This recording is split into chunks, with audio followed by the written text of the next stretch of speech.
Festival Grand Océan est bien fait. On approche de l'heure du déjeuner et nous allons aborder une thématique qui va vous ouvrir l'appétit puisqu'on va s'intéresser maintenant aux produits de la mer que l'on consomme et comment on peut consommer durablement ces produits. Donc je vais demander à Mathieu Novak, Elisabeth Vallée, Nathalie Sarge et Thierry Elie de nous retrouver.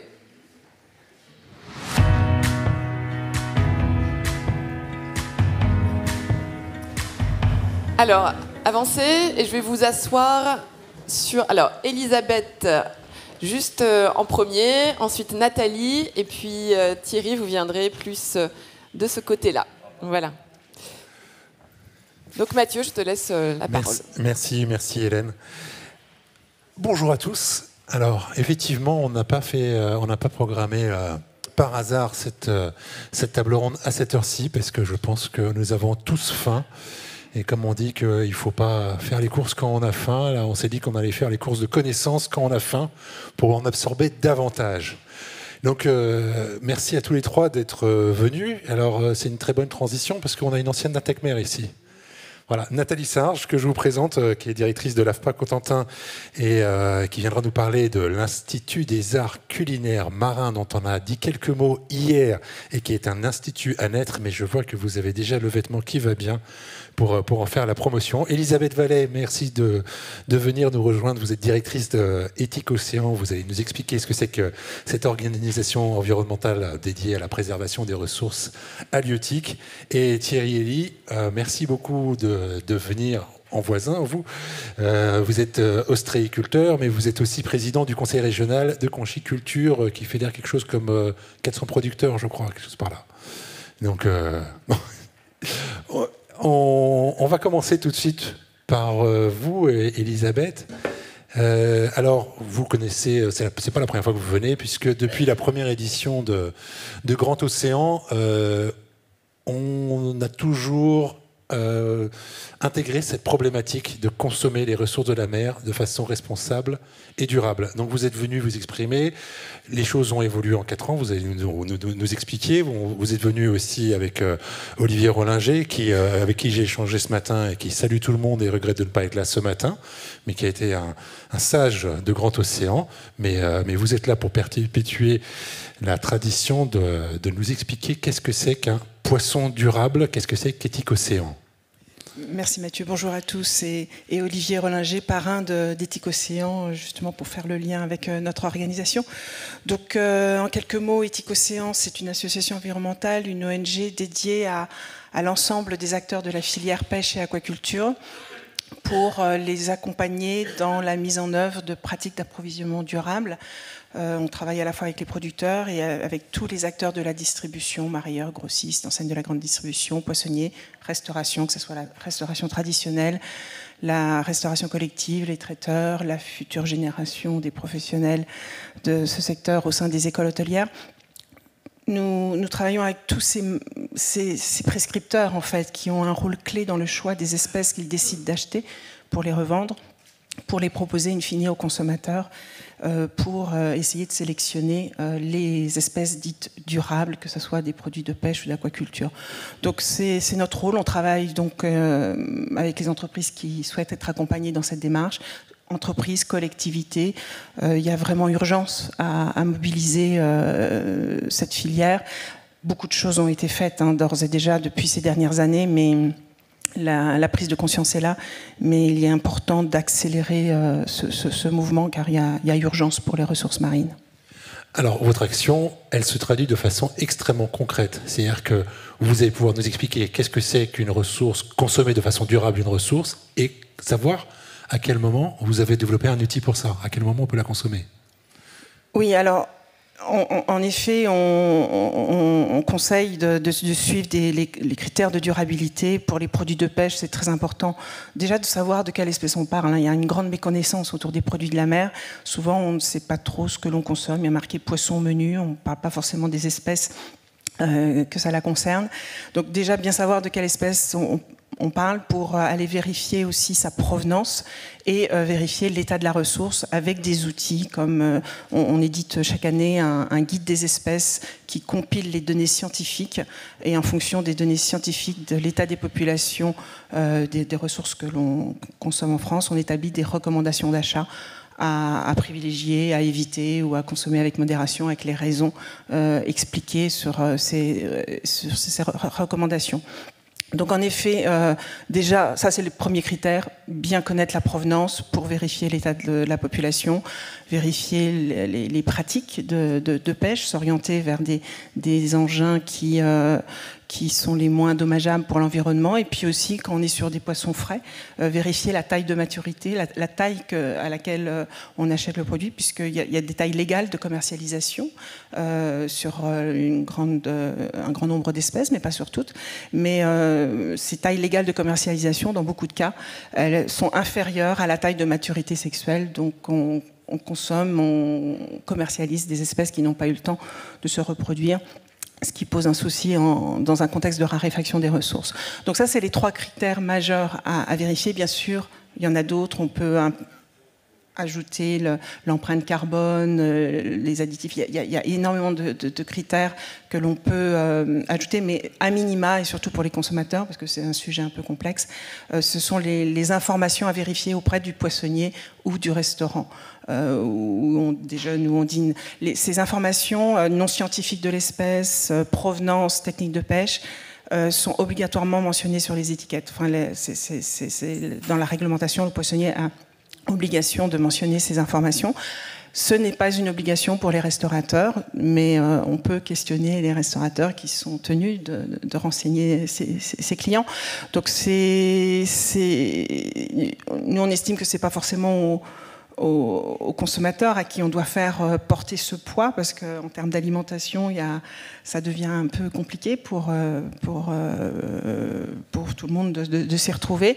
Donc c'est pour ça que nous, on a choisi de travailler avec les professionnels, parce que c'est une responsabilité sociétale d'entreprise de faire en sorte de proposer aux consommateurs des espèces qui sont en bon état, dans un contexte où la réglementation n'est pas toujours adaptée à l'état de la ressource. La réglementation a évolué, notamment en Europe au cours de ces dernières années, mais il y a encore beaucoup à faire, et la réglementation autorise encore la surpêche, autorise encore l'utilisation d'engins dommageables pour les écosystèmes. Donc à défaut d'une réglementation qui n'est pas adaptée, les professionnels de la filière ont vraiment cette responsabilité. Alors vous êtes très modeste, vous n'en faites pas la promotion, mais vous avez quand même développé cet outil, cette appli que chacun peut, et même je dirais doit, installer sur son téléphone, parce que même si vous adressez d'abord au restaurateur, et ben maintenant vous dites qu'il y a des étiquettes, et ben en prenant l'étiquette, on peut l'écrire sur son smartphone. Alors vous n'avez pas apporté le document que vous produisez chaque année, il est épais comme ça, il doit peser je sais pas 2 kilos, donc ça c'est pas pratique quand on fait ses courses, mais par contre l'appli, elle est pratique, et il suffit de la lancer, on met le nom de l'espèce, et on a les provenances à privilégier et à vérifier auprès de son poissonnier. Donc en effet, ce guide des espèces, on le publie depuis de nombreuses années maintenant. C'est un outil qu'on a développé pour les professionnels, les acheteurs professionnels en produits de la mer, où on compile les données scientifiques, on travaille étroitement notamment avec l'Ifremer et toute autre source, FAO et autres, pour donner les données scientifiques les plus récentes, les plus crédibles. Et le CIEM, c'est l'organisme européen qui suit les populations au niveau européen, et l'Ifremer fait partie du CIEM pour la France.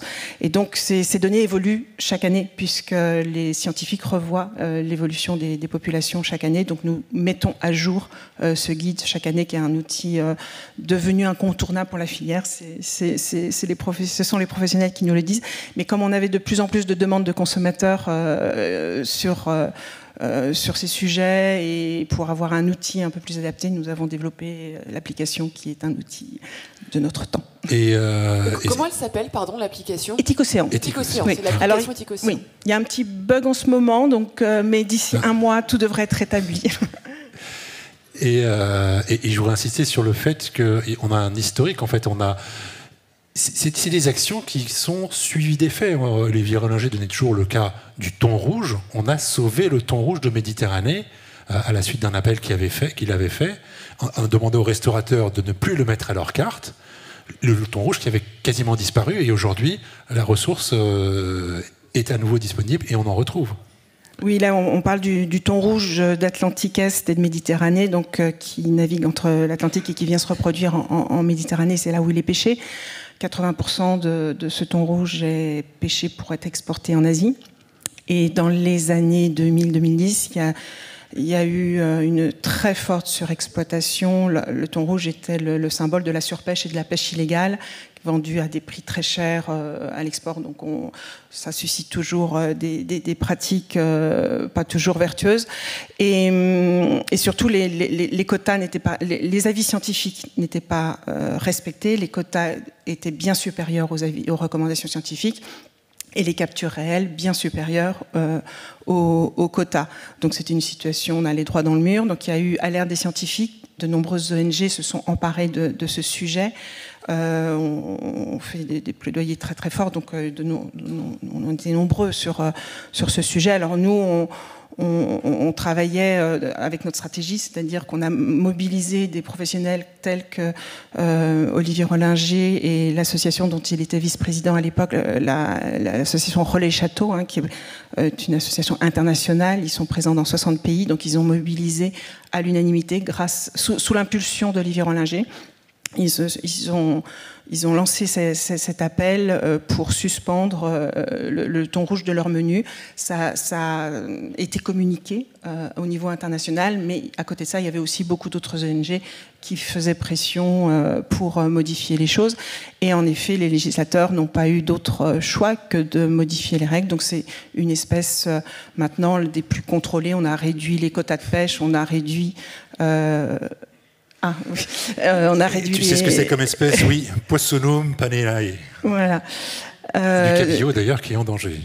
Oui, qui est fortement surexploité. Donc, pour terminer avec le thon rouge, espèce qui est désormais très contrôlée. Il y a des observateurs à bord, il y a des caméras embarquées, il y a les quotas ont été réduits, les périodes de pêche ont été réduites et maintenant il est même éco-certifié et on peut reconsommer à nouveau du thon rouge en bonne conscience, mais avec modération pour ne pas retomber dans des excès du passé. On peut changer les choses. Quoi. En 10 ans, on peut changer les choses.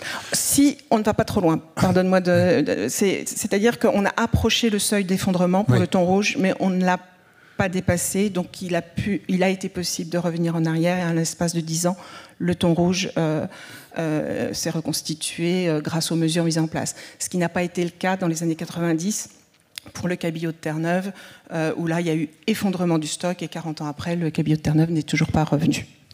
Thierry Elie, repassons à l'échelon local. Déjà, j'ai envie de commencer par une question. Comment vont les huîtres à Saint-Va? Les huîtres vont bien. Comment vont les parcs? Les parcs vont bien. Bon.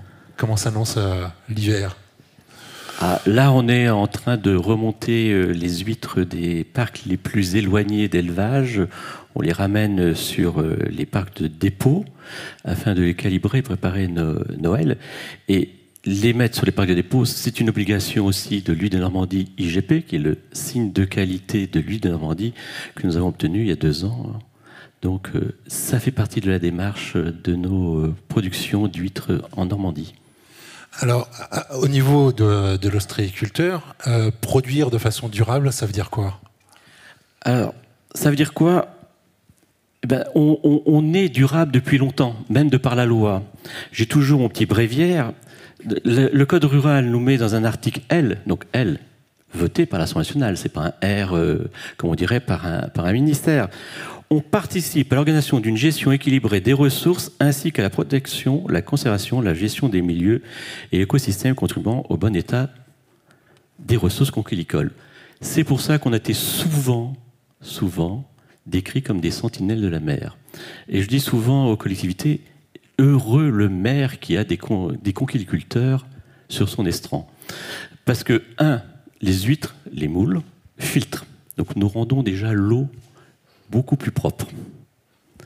Nous sommes un marqueur des dérèglements des bassins versants qui polluent la mer.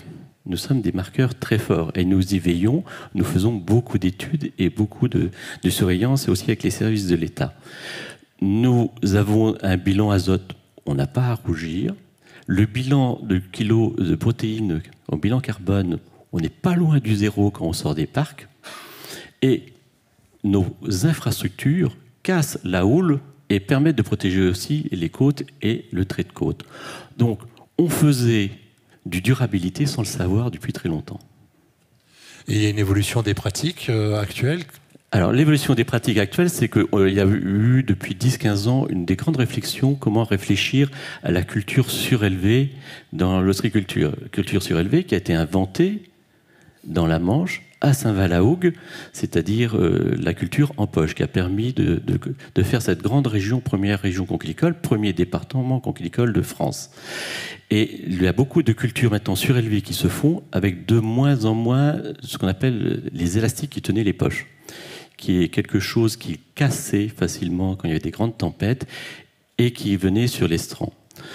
Estran que l'on contribue aussi à nettoyer 2 fois par an dans beaucoup, quasiment tous les bassins conchylicoles normands, où après les grandes marées d'équinoxe, le CRC, avec les professionnels, organise un nettoyage des estrans, une partie des estrans. Typiquement, il y en aura un bientôt la semaine prochaine à Saint-Val-la-Hougue avec l'association Orchis. Et on est souvent associé avec des associations locales et ça nous permet de pouvoir faire rencontrer des publics qui se rencontreraient peut-être que sur un étal. Et là, ils ont tous des bottes et des gants et ils nettoient l'estran. Parlez-nous des espèces. Les espèces que l'on cultive ont changé ces derniers temps. Alors, les espèces, on est huîtres, moules, palourdes. Palourdes à chauser. Donc, vous voyez que la conchyliculture à chauser, il y a des huîtres, palourdes et moules dans un espace Natura 2000 et on contribue à l'expansion des austères. Alors les huîtres, ça a modifié. On a commencé par les huîtres plates, qui ont disparu en 62-63, quand la mer a gelé, comme les poulpes ont disparu. Ça a été remplacé par l'huître dite portugaise, qui a disparu dans les années 70, et on est arrivé sur l'huître dite japonaise, mais plutôt l'huître du Pacifique, la Gigas ostrea. Sur la moule, il y a 2 types de moules. La moule edulis, qui est la moule en Normandie, ou la moule, on va dire, gallo, qui est plutôt méditerranéenne, qui est faite pour plus cuisiner, type paella. Alors vous nous parlez d'espèces disparues. Comment on fait aujourd'hui pour s'assurer que l'espèce que l'on cultive ne va pas disparaître? Ah, ça, c'est difficile. On a une chance, c'est qu'on a, en niveau huîtres et moules, quand même des espèces assez rustiques. L'huître a eu plusieurs épisodes. Le dernier, c'était 2008-2010, où il y a eu quasiment 80-90% du cheptel français qui a été détruit. Mais elle a repris et s'adapte. Et notre vaillante petite mémère huître s'est sortie et s'est renforcée. Actuellement, le problème, c'est plutôt les moules qui a des prédations. Il y a une très grande prédation dans le golfe normando-breton qui est par les araignées de mer. Araignées de mer qui est devenue une espèce invasive non régulée. Elles viennent d'où? Alors, je vous l'avais fait courte. J'ai eu plusieurs débats depuis 8 ans avec différentes administrations. On m'a même dit qu'elles étaient peut-être étrangères, donc je ne savais pas si je devais avoir un permis de séjour pour savoir qui elles étaient. Elles se sont installées. Et avant, elles venaient, il y avait une prédation de 10-15% de l'ordre du normal dans une culture. Maintenant, on arrive à 70-80%. Elles s'installent et ne bougent plus. Et elles ont faim.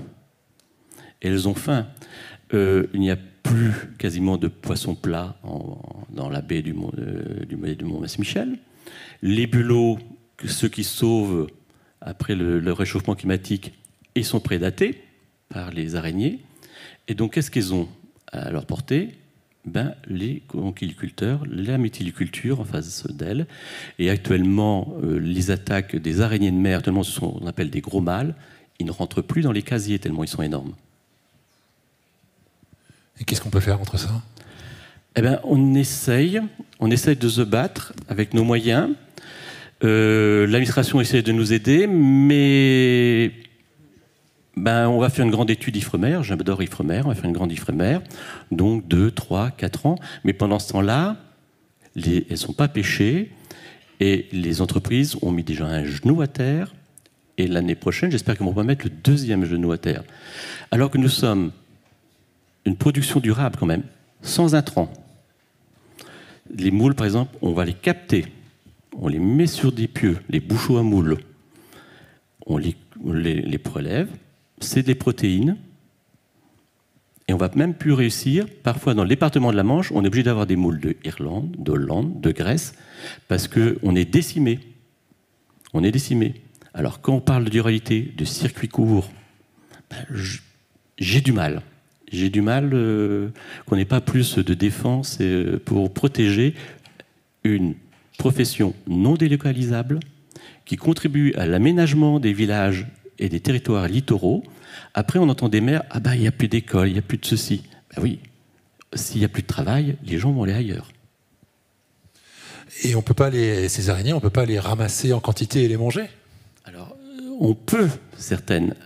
Alors, ça va être technique. On peut certaines. Bon, traditionnellement, c'est la moussette qu'on connaît bien.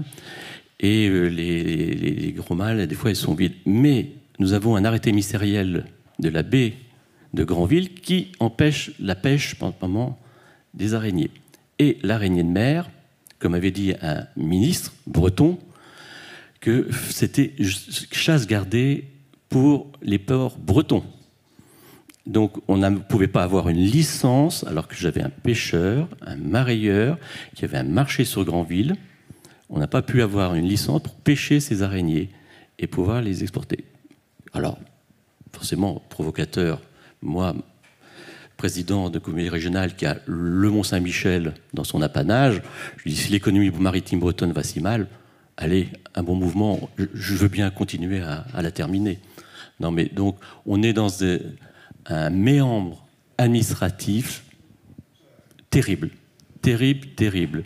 Et pendant ce temps-là, la biodiversité dans le golfe du Mont-Saint-Michel diminue. J'étais au discours du président Macron au Mont-Saint-Michel qui nous vantait ce... Je lui ai dit, ces rédacteurs, ils ont oublié de lire des notes techniques et de pêche. Il n'y a plus grand-chose dans le golfe du Mont-Saint-Michel. Ça se raréfie. Des araignées, il y en a. Alors on va parler formation avec Nathalie Singe, mais avant je vais vous poser une dernière question au sujet des huîtres, parce qu'on a besoin tous de formation, et moi le premier, et ce serait une question de béotien, mais c'est le problème de faire venir des Parisiens à Cherbourg. Comment ça se fait que quand j'étais petit, je mangeais des huîtres qu'en hiver, et que maintenant je peux en manger toute l'année? Alors, parce que vous aimez les huîtres. Et vous avez raison, parce que après un petit couplet un peu pessimiste, non, on a encore des très bons produits. Alors, on peut manger des huîtres, parce qu'en été, vous avez des huîtres qui ne sont pas en reproduction. Donc, c'est des huîtres qui sont castrées à leur naissance, donc ils font comme le bœuf, comme le chapon, et s'ennuient. Donc, elles vont faire de la chair ou de la coquille. Et c'est un métier assez difficile, parce que si vous ne travaillez pas, vous allez avoir des huîtres que de la coquille et pas de la chair. Et ce sont ces huîtres-là qui font des huîtres dites spéciales.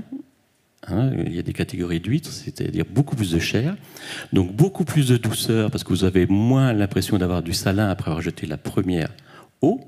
Et c'est les huîtres qui ont pu conquérir à l'export les marchés asiatiques, parce qu'elles étaient sweetie and fatty. Et vous pouvez les manger tranquillement, et en plus, la chaîne du froid s'étant énormément améliorée, il n'y a aucun problème de manger des huîtres, même dans les mois en R ou sans R. Merci beaucoup, Nathalie Singe. Alors, ma dernière question était une petite provocation pour justement dire qu'on a besoin de formation, parce que là, on a parlé du côté restaurateur, on a parlé du côté producteur, mais entre les deux, il faut savoir cuisiner. Et vous êtes, vous dirigez l'AFPA Cotentin, mais vous êtes à la tête d'un très très beau projet qui doit voir le jour dans l'année qui vient, qui s'appelle l'Institut des arts culinaires marins. Qu'est-ce que ça va être cet institut ? Alors, bonjour à tous. Oui, effectivement, pour mieux consommer les produits de la mer, il faut savoir les cuisiner. Et l'art de cuisiner la mer, ça ne s'invente pas, ça s'apprend. Donc, l'Institut des arts culinaires marins a pour vocation à former les professionnels de la restauration, mais aussi tous les passionnés et les amateurs pour les monter en compétences sur effectivement cette spécificité qu'est la cuisine des produits de la mer. Donc c'est un institut qui verra le jour sur la commune déléguée des Cœurs de Ville, à Cherbourg-en-Cotentin.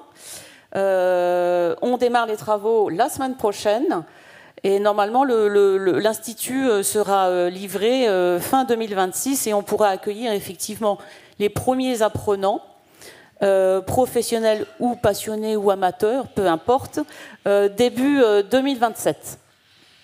Donc c'est pas réservé aux professionnels? Alors, non tout à fait. Alors, l'Institut des arts culinaires marins se destine à promouvoir des offres de formation visant le perfectionnement. Donc on est plutôt sur des offres de formation sur un format court, pour l'instant plutôt hebdomadaire. Ce qu'il faut savoir, c'est que ce projet, il est particulièrement innovant à double titre, parce qu'il sera spécifique, dédié aux produits de la mer d'une part, mais surtout c'est un projet, j'ai envie de dire, qui embarque des partenaires. Certes, l'AFPA porte ce projet et en prend la responsabilité effectivement, mais ce projet, il est innovant de par le fait qu'on associe un chef exécutif qui est Bernard Leprince, et certains d'entre vous le connaissent bien, qui est meilleur ouvrier de France, une communauté d'agglos, la nôtre, la communauté d'agglos du Cotentin, et la région Normandie. Mais ce projet n'aurait pas de sens si on n'embarque pas avec nous les producteurs locaux, donc les producteurs normands, et des chefs restaurateurs. L'idée est bien de fédérer les acteurs du territoire pour effectivement promouvoir l'excellence, promouvoir le Cotentin et la Normandie à travers une cuisine innovante, traditionnelle, captivante. Donc là, nous sommes sur une phase de préfiguration où on prend le temps d'aller voir effectivement tous les partenaires en local, sur le Cotentin, mais aussi à l'échelle de la Normandie. On est allé, par exemple, vous le voyez sur l'écran, rencontrer les jeunes du lycée maritime aquacole de Cherbourg. Et on est en train de travailler l'ingénierie de formation. Donc cette ingénierie de formation, elle tient compte des besoins de la profession. Thierry et Elie en a parlé, il y a des besoins pour soutenir effectivement la filière conchilicole. Il y a des besoins aussi pour soutenir la filière pêche, des besoins aussi pour soutenir la filière agricole et des besoins pour soutenir effectivement les professionnels de la restauration. Donc on imagine déjà des thématiques que vous pouvez voir à l'écran pour certaines. Cuisiner la mer avec un grand chef, les poissons oubliés, le coquillage au centre de l'assiette. Et nous avons aussi une formule qui sera dédiée à l'huître sans surprise, qui pourrait se nommer l'huître dans tous ses états, de la production locale aux techniques de grand chef. Mais c'est un scoop, je croyais que vous ne vouliez pas en parler. J'en parle un peu parce qu'effectivement, l'idée, c'est d'être dans du concret et puis de donner à voir que, effectivement, sur ce projet qui est ambitieux, parce qu'il va falloir faire venir aussi des professionnels, des amateurs, des passionnés de toute la France. C'est un institut qui se destine à une ouverture nationale, mais aussi à l'international. Donc ça sera aussi un second temps de travail pour donner envie, je ne sais pas moi, des jeunes professionnels de l'Irlande ou de la Belgique, de peu importe le pays, de venir sur des actions de perfectionnement à Cherbourg. Et vous allez aussi les proposer aux gens qui viennent passer leurs vacances dans le Cotentin? Oui, bien sûr. L'idée, c'est aussi d'ouvrir des offres de formation très courtes pour que nos touristes, ceux qui le souhaitent, puissent avoir des aides pour mieux cuisiner, se réinventer pour un repas en week-end, en famille, avec des amis. C'est ça l'esprit, en fait. On a beaucoup de questions dans le public, je vais essayer d'en prendre quelques-unes dès à présent. Une question, je pense plutôt pour vous, Elisabeth. Quand je vais faire mon marché, les étiquettes sont rarement bien claires, ce que je confirme. La roulette place souvent la fenêtre de l'étiquette de mode de pêche. J'ai du mal à faire confiance aux poissonniers quand je leur demande comment faire. C'est vrai qu'en plus, alors la zone de pêche, le numéro, et après il faut aller trouver la carte sur le mur. Oui. Réussir à lire le numéro, réussir à trouver la carte et trouver le numéro sur la carte, bonne chance. Je confirme. Comment on fait? C'est compliqué, c'est pas toujours, c'est pas très pédagogique dans la plupart des temps, mais n'hésitez pas à poser la question. Je pense que le plus de les consommateurs qui posent les questions concrètes par rapport à ces sujets aux poissonniers et aux restaurateurs, ça les incitera à modifier peut-être leur étiquetage sur le long terme. Cette règle d'étiquetage au niveau des provenances précises et des engins de pêche, ça date de 2014, donc c'est pas si vieux que ça date d'il y a 10 ans. Il y a encore des enjeux. En effet, ces cartes où il faut 7D, 7E, c'est la manche Est, manche Ouest. Peut-être que ça parle pour les Normands, mais sinon, ces chiffres ne parlent pas. En effet, c'est pas un univers bien appréhendé. Mais embêter les poissonniers, poser les questions pour qu'ils aient envie de mieux étiqueter et de rendre ça plus pédagogique. Et après, nous, ce qu'on peut juste proposer, c'est nos outils qui permettent de faire le lien entre le chiffre, la zone et l'état de la population. Donc il faut mettre la pression sur son poissonnier, à lui poser des questions jusqu'à ce qu'il en démarre et qu'il se dise voilà. Pour plus que j'ai de questions, il faut que je sois clair, c'est ça? Voilà, les poissonniers vont nous aimer, mais oui, c'est cette pression qui permet de faire changer la filière en amont, tout comme tout le travail qu'on mène avec les restaurateurs, avec les chefs cuisiniers. C'est pas anodin, c'est des prescripteurs majeurs, c'est des grands ambassadeurs par rapport à tous les enjeux de l'alimentation. Leur notoriété est bien présente et on commence à le voir. Nous, il y a des grands faiseurs, des grands fournisseurs qui, il y a 10 ans, nous disaient clairement que ce n'était pas leur préoccupation, ce n'était pas leur priorité, qu'il y avait des enjeux commerciaux, que la concurrence était rude, qu'ils ont des métiers difficiles, hein, je n'en conviens pas. Enfin, j'en conviens tout à fait, pardon. Mais maintenant, ces mêmes fournisseurs reviennent vers nous en nous disant est-ce qu'on peut se rencontrer pour voir ce qu'on peut faire ensemble, parce qu'on a de plus en plus de clients, et notamment des chefs cuisiniers qui leur demandent s'ils suivent les critères de durabilité, notamment quand il s'agit de notre guide, les critères Éthique-Océan. Donc ça montre le rôle majeur que le secteur de la restauration, tout confondu, a sur toute la chaîne. Ils peuvent vraiment faire changer les pratiques tout en amont, sur tout l'amont de la filière, et emporter les consommateurs avec eux, leur faire découvrir de nouvelles espèces qu'ils n'ont pas l'habitude de consommer, qu'ils ont peut-être envie de recuisiner chez eux. Pour mémoire... Hein, c'est tellement vrai. Il est pêché où? Dans l'eau. Voilà, c'est pour éviter de répondre si c'est de l'eau de mer ou de l'eau douce. Et parfois, quand on demande aux restaurateurs, certains nous répondent... il vient de Rungis, c'est surtout à Paris. C'est vrai que malheureusement c'est la réalité, mais voilà, on a tous un petit rôle à jouer, le consommateur, embêter les poissonniers et les étals au sein des enseignes de la grande distribution également. Une question pour Monsieur Elie. Avez-vous trouvé une solution pour éviter les morceaux de sacs d'huîtres que l'on trouve parfois en mer?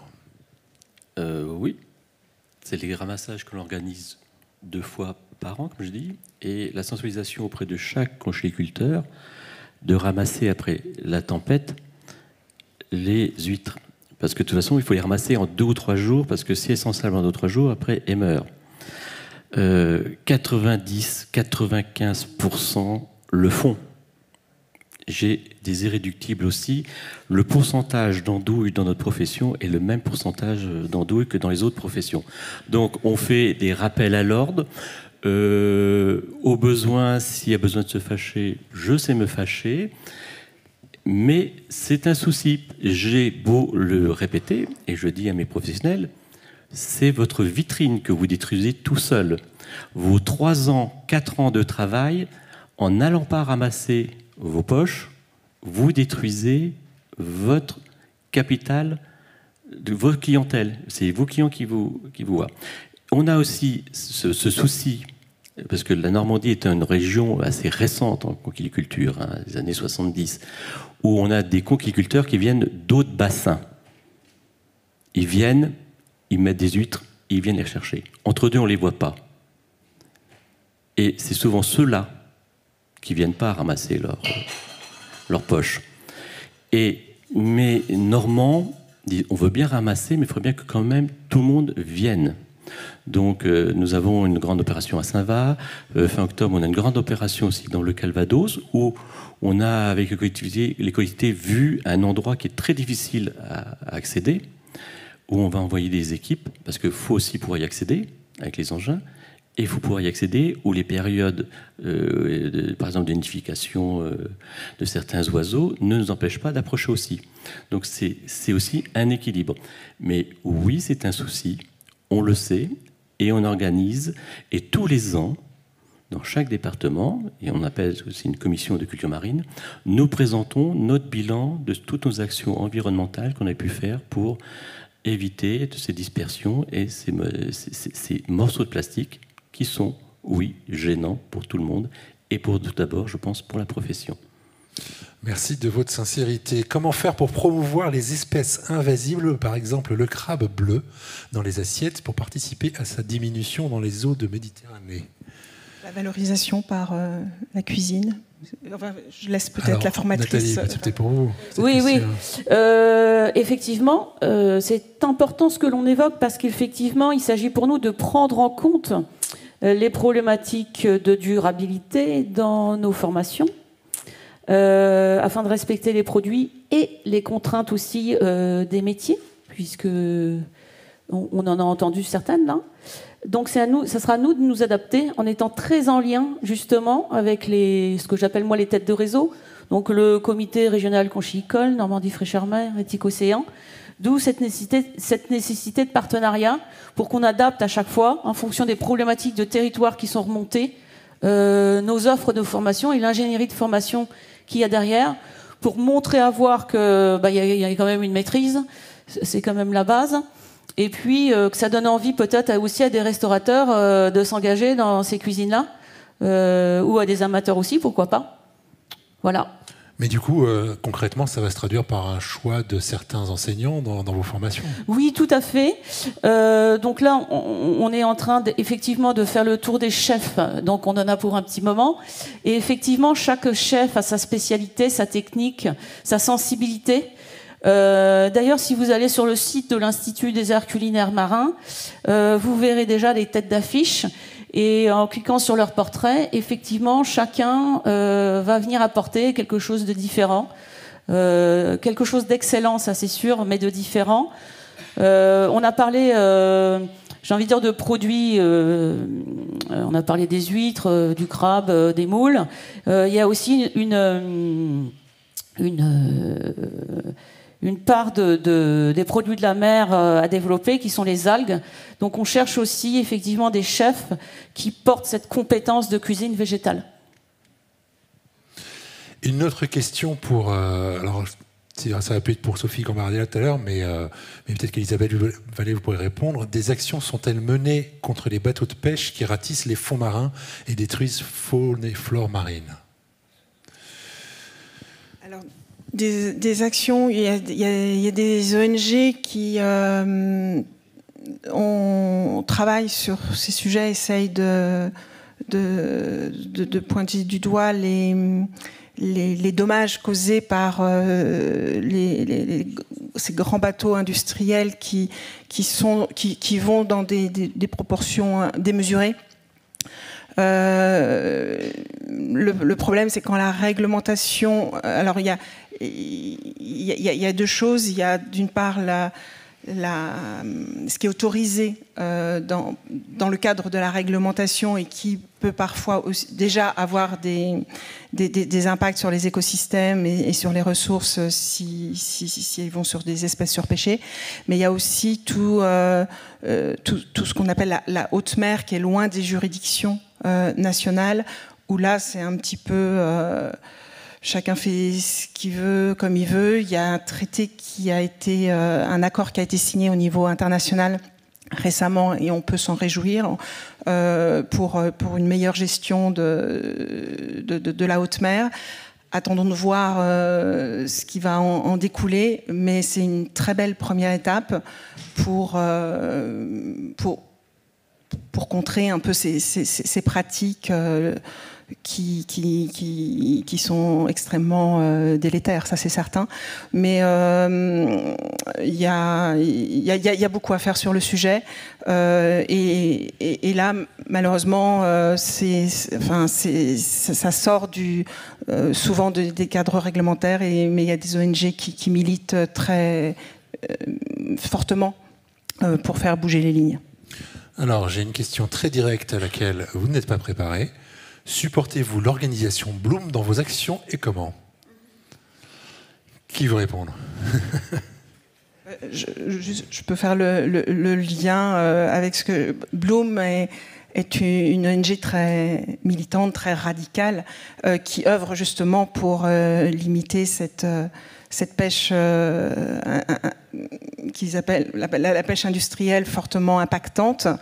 Il est important d'avoir des ONG très militantes comme Bloom pour contrer les excès qu'il y a dans le domaine de la pêche, car il y a encore, mais au niveau France, Europe et international. Donc il est important d'avoir des ONG qui contribuent à faire bouger les lignes. Après, Bloom a des campagnes qui ont été vraiment très très utiles, comme la campagne de Bloom qui a contribué notamment à interdire la pêche en eau profonde en dessous de 800 mètres dans les eaux européennes. Donc ça fait plus de 10 ans que cette pêche est interdite, parce que les espèces de grands fonds, c'est la thématique de cette conférence. Les espèces de grands fonds, on en consomme certaines, sont extrêmement sensibles. Elles ont une biologie lente, elles se reproduisent très tardivement, et donc elles sont très vulnérables à l'activité de pêche. Et en Europe, on a décimé les populations d'empereurs. Donc il y a d'autres espèces qu'on continue de consommer, comme le grenadier, où on a interdit la pêche en eau profonde, donc au-delà de 800 mètres dans les eaux européennes, mais on importe des espèces qui sont pêchées dans ces eaux-là, dans ces eaux très profondes, et parce que cette pêche en eau profonde perdure au niveau international. Donc là, il y a aussi des incohérences dans nos pratiques. Mais donc, pour en revenir à Bloom, c'est une association qui a de très belles campagnes, comme ce qui a contribué à arrêter la pêche en eau profonde. Après, nous, en tant qu'ONG, c'est vrai qu'ils mènent une bataille sur d'autres sujets, comme le MSC, qui est un écolabel. Il y aura peut-être des questions à ce sujet, qui est un des écolabels les plus robustes. Il n'est pas parfait, donc peut-être que c'est bien qu'il soit challengé par Bloom pour qu'il continue à s'améliorer. Mais voilà, on peut se poser la question si c'est une des meilleures campagnes de Bloom en tant qu'autre ONG impliquée sur les sujets. Thierry Elie, vous voulez réagir? Oui, l'utilisation, c'est très bien. Mais il y a des lieux de rencontre aussi. C'est bien de lancer. Et moi, j'ai eu la chance de présider pendant quelques années le groupe 2 du Conseil consultatif de l'aquaculture à Bruxelles, où il y a 3 groupes de travail, le GT1, GT2. Et on travaille avec des associations, des fois qui ne sont pas faciles pour nous, mais on réussit, à force de travailler, de se rencontrer, de pouvoir émettre souvent des avis unanimes auprès de la Commission, comment progresser dans l'aquaculture, la pisciculture, ou des liens transversaux comme fait le GT3. Donc, oui, il faut, des fois, ça nous secoue. Bon, à Granville, ils ont un mauvais souvenir avec Bloom. Bon, oui, parce qu'il ne faut pas mettre des bateaux là où il n'y en a pas, ou il ne faut pas se tromper. Mais c'est normal. On est ouvert. Il faut que ça soit clair, pas transparent, parce que la transparence, ça ne veut rien dire. Il faut que tout le monde soit clair et défende avec clarté sa profession, son association, et le milieu, le bien commun de la mer, surtout. Moi, je n'oublie pas que je suis dans un bien commun qui ne m'appartient pas. Nathalie Sarge, sans répondre, pour aller un peu au-delà, est-ce qu'aujourd'hui, les jeunes qu'on va former, vous me disiez avant la réunion, avant cette rencontre, que les jeunes ne savent plus lever un filet ou s'occuper d'un coquillage, donc il y a déjà tout ce travail de connaissance de base, mais après, est-ce que dans ce travail pour une alimentation durable, il faut, je ne sais pas, former, est-ce qu'on peut dire ça, des cuisiniers militants ? Oui, je pense que le besoin est double, en fait. Effectivement, réapprendre des gestes que certains professionnels ont pas acquis ou mal acquis. Donc on en tiendra compte dans l'offre de formation qu'on va dispenser. Côté militantisme de certains chefs, je m'inquiète pas du tout. Pour beaucoup, ils ont du talent, et c'est une fierté d'ailleurs française. Et ils vont effectivement nous aider à porter cette nécessité d'excellence d'une part, mais aussi de démocratisation de ces gestes. Et donc on tiendra compte effectivement de ce double besoin, c'est l'objectif de l'Institut aussi. Et l'oubli de rappeler qu'il va y avoir à Granville le festival, les coquillages tout sur un plateau, où on a le concours régional des écaillés. On a relancé le concours des écaillés pour apprendre à ouvrir les huîtres, comment monter un plateau. On aura aussi une séance au Féno. Alors j'ai tenu qu'il y ait au Féno. Là, c'est les jeunes des lycées qu'on va accueillir pour comment les apprentis commencent à voir comment ouvrir une huître, monter un plateau d'huîtres, et que je déclinerai aussi en Hauts-de-France aussi. Donc, on réapprend, et je sais que le stand pour le faire depuis 3 ans attire énormément à Granville. Comment on fait un plateau, comment on ouvre une huître. On a des ateliers, tout bêtement, vous achetez vos huîtres en vrac, comment vous allez les conserver? Comment vous allez les ranger dans votre saladier, dans votre frigidaire? Merci beaucoup. On arrive au temps, à la limite de temps. Pardonnez-moi, je vais déborder d'1 minute parce qu'il faut quand même que je pose une dernière question à Elisabeth Vallée. Ici, il y a 1 an, Olivier Rollinger est monté à la tribune pour dire stop à la pêche à l'anguille. 1 an après, on en est où? Je vous laisse 1 minute pour répondre. Alors il y a 2 ans, c'était en septembre 2023. Ici même, il a lancé la campagne Anguille non merci, car c'est une espèce en danger critique d'extinction. Et la France a une grande responsabilité par rapport à cette espèce, puisqu'on est les plus grands pêcheurs de civelle, sans rentrer dans les détails. Et à l'époque, le ministre de la Pêche de l'époque, M. Berville, avait augmenté les quotas de civelle, alors que les scientifiques européens disaient depuis 3 ans qu'il fallait vraiment suspendre la pêche. Ça fait 20 ans que les scientifiques disent qu'il faut diminuer tous les impacts anthropiques sur cette espèce, non seulement la pêche, mais la pollution des rivières, l'assèchement des zones humides, les barrages qui couplent leur cycle biologique. Donc, ça c'est pour situer le contexte. Ça n'a toujours, la campagne a eu une ampleur vraiment importante. Il y a plus de 4000 chefs qui nous soutiennent, qui nous ont rejoints. Il faut qu'on arrête. Donc campagne très positive, mais que l'on va continuer parce qu'il faut maintenir l'intérêt sur cette espèce. Il semblerait qu'une diminution des quotas de civelle soit prévue qui soit annoncée fin octobre, mais c'est vraiment la suspension de cette pêche qu'il faut arriver à arrêter cette pêche. Mais donc on va continuer l'appel, donc n'hésitez pas à soutenir aussi cette campagne Anguille non merci. Parce que sinon, hélas, le mot de la fin était pour Xavier Gors. On a retiré son dessin, mais il y aura bientôt plus de poissons. C'est pour ça qu'il faut vite tout rafler. C'est un triste constat. Il faut vraiment qu'on réussisse à changer le monde. Merci beaucoup à tous les 3. Merci. Merci à vous 4.